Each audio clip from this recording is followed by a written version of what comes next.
तेरे बिना जीण दा तां आउंदा कोई स्वाद नी, रोए बिना लंघी कोई रात तेरे बाद नी।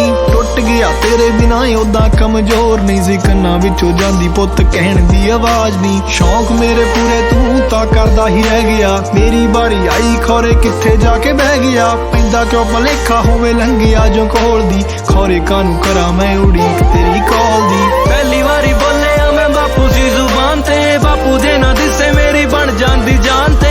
तारे सी गिनदे हुंदे बापू ते मैं सारी राती बापू ही तारा बने गया आसमान ते।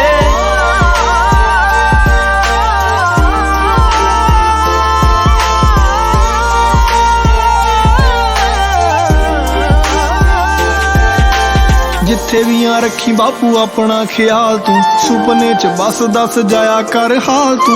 दुनिया ले डाइट पर सदा मेरे नाल तू, रब तो दुआए बापू होवे हर बार तू।